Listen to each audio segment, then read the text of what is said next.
दोस्तों, जरा सोचिए, अगर दुनिया का हर देश अपने हाथ में एक ऐसा बटन लिए बैठा हो जो पल भर में पूरी इंसानियत का नामो निशान मिटा सकता हो। ये बटन है न्यूक्लियर बटन, और हर देश की अपनी एक न्यूक्लियर डॉक्ट्रिन होती है। एक खौफनाक दास्तान जिसमें यह तय होता है कि कब और किस हालत में ये कयामत की बिजली गिरेगी। आज की खबर ने इस डर को और भी गहरा कर दिया है कि रूस अपनी न्यूक्लियर डॉक्ट्रिन में कुछ बेहद अहम बदलाव करने वाला है। इसके बाद रूस अपनी 1 इंच जमीन के कब्जे के लिए भी न्यूक्लियर हथियार दाग सकता है। लेकिन सबसे बड़ा सवाल यह है कि आखिर ये न्यूक्लियर डॉक्ट्रिन होती क्या है। तो आज के वीडियो में हम जानेंगे दुनिया के सभी न्यूक्लियर धारी देशों की न्यूक्लियर नीतियों के बारे में, और ये समझेंगे कि कौन सा देश कब और किन परिस्थितियों में न्यूक्लियर मिसाइल दागने को मजबूर हो सकता है। वीडियो देखने से पहले अगर आप भी मानते हैं कि कभी भी किसी भी देश पर इस विनाशकारी हथियार से हमला नहीं होना चाहिए, तो कृपया इस वीडियो को लाइक करें और कमेंट बॉक्स में जय हिंद जरूर लिखें। याद रहे, जय हिंद बोलना हमारे लिए गर्व की बात है। दोस्तों, कुछ समय पहले मैंने एक वीडियो अपलोड किया था जिसमें बताया गया था कि जो बाइडेन के जाने से पहले अमेरिका ने अपनी न्यूक्लियर स्ट्रेटेजी में बड़े बदलाव किए थे। उस वीडियो को 1,50,00,000 से अधिक लोगों ने देखा था। इससे पहले मैंने एक शॉर्ट वीडियो बनाई थी जिसे 2-3 करोड़ से अधिक लोगों ने देखा था।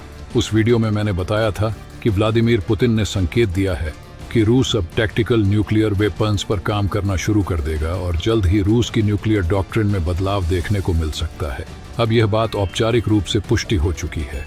यह इस समय का सबसे बड़ा भू राजनीतिक अपडेट है कि यूक्रेन युद्ध की वजह से और जिस प्रकार से रूस को निशाना बनाया जा रहा है, मॉस्को और सेंट पीटर्सबर्ग पर ड्रोन हमले किए जा रहे हैं। रूस ने खुलकर कह दिया है कि वे अपनी न्यूक्लियर डॉक्ट्रिन में बड़े बदलाव लाने वाले हैं। इसका सीधा मतलब यह है व्लादिमीर पुतिन के सामने और भी विकल्प आ जाएंगे कि किन परिस्थितियों में न्यूक्लियर वेपन्स का उपयोग किया जा सकता है, भले ही सामने वाले देश के पास न्यूक्लियर वेपन्स न हो। रूस की धरती पर कोई हमला होने पर या उसका कोई हिस्सा कब्जा लिया जाने पर न्यूक्लियर वेपन्स का उपयोग किया जा सकता है। व्लादिमीर पुतिन कानूनी दृष्टिकोण से न्यूक्लियर वेपन्स का उपयोग करने की पूरी तैयारी कर रहे हैं। हालांकि रूस के पास खोने के लिए बहुत कुछ है और यह कदम अचानक नहीं उठाया जाएगा। यदि रूस ने यूक्रेन या किसी अन्य देश पर न्यूक्लियर वेपन का उपयोग किया तो वैश्विक स्तर पर इसकी कड़ी निंदा की जाएगी। यहाँ तक कि पीएम मोदी भी इसकी निंदा करेंगे। इसलिए रूस पहले अपनी न्यूक्लियर डॉक्ट्रिन में बदलाव करेगा और फिर लीगल प्रक्रियाओं का पालन करके न्यूक्लियर वेपन का उपयोग करेगा। लेकिन अब सबसे बड़ा सवाल है कि ये न्यूक्लियर डॉक्ट्रिन होता है, तो सबसे पहले हम रूस के ही न्यूक्लियर डॉक्ट्रिन से शुरुआत करते हैं। Nuclear doctrine of Russia. दोस्तों, जहां भारत और चीन की नो फर्स्ट यूज पॉलिसी है, वहीं रूस की स्थिति कुछ अलग है। रूस और चीन ने एक एग्रीमेंट किया था जिसमें कहा गया था कि दोनों देश किसी भी स्थिति में पहले न्यूक्लियर वेपन का उपयोग नहीं करेंगे। लेकिन अब रूस इस पॉलिसी में बदलाव करने की तैयारी कर रहा है। इसका मतलब यह है कि अगर रूस पर कोई बड़ा खतरा मंडराता है तो वे न्यूक्लियर वेपन का उपयोग कर सकते हैं।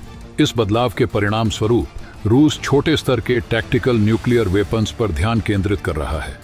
इन वेपन्स की तीव्रता और शक्ति वर्ल्ड वॉर II के दौरान हिरोशिमा पर गिराए गए एटॉमिक बम से काफी कम होगी। ये वेपन्स अपेक्षाकृत अधिक सटीक और कम नुकसानदायक होंगे, लेकिन फिर भी न्यूक्लियर वेपन्स का उपयोग एक गंभीर मामला है। India's nuclear doctrine. अब बात करते हैं भारत की न्यूक्लियर नीति की। भारत की न्यूक्लियर डॉक्ट्रिन एक महत्वपूर्ण सिद्धांत पर आधारित है, नो फर्स्ट यूज, यानी भारत कभी भी पहले न्यूक्लियर हथियारों का इस्तेमाल नहीं करेगा। भारत की यह नीति उसे एक जिम्मेदार परमाणु शक्ति के रूप में स्थापित करती है। लेकिन अगर किसी देश ने भारत पर न्यूक्लियर हमला किया तो भारत पूरी शक्ति से जवाब देगा। भारत की इस नीति का मुख्य उद्देश्य यह सुनिश्चित करना है कि न्यूक्लियर हथियार केवल एक डिटरेंट के रूप में काम करे, न कि आक्रमण के साधन के रूप में। China's nuclear doctrine. चीन की न्यूक्लियर नीति की बात करें तो यह भारत से थोड़ी अलग है। चीन भी नो फर्स्ट यूज की नीति का समर्थन करता है, लेकिन इसके पीछे उसकी मंशा को लेकर हमेशा संदेह रहा है। चीन ने अपने न्यूक्लियर हथियारों की संख्या को तेजी से बढ़ाया है और यह सुनिश्चित किया है कि उसके पास दूसरे देशों के हमले का मुकाबला करने के लिए पर्याप्त न्यूक्लियर ताकत हो। हालांकि चीन की नीति में यह भी कहा गया है कि अगर चीन पर कोई बड़ा खतरा मंडराया तो वह अपने न्यूक्लियर हथियारों का इस्तेमाल करने से पीछे नहीं हटेगा। अमेरिकाज न्यूक्लियर डॉक्ट्रिन। अमेरिका की न्यूक्लियर नीति काफी जटिल है। अमेरिका की नीति फर्स्ट स्ट्राइक की संभावना को कभी भी खत्म नहीं करती। इसका मतलब है कि अगर अमेरिका को लगे कि उसकी सुरक्षा को गंभीर खतरा है तो वह पहले न्यूक्लियर हमला कर सकता है।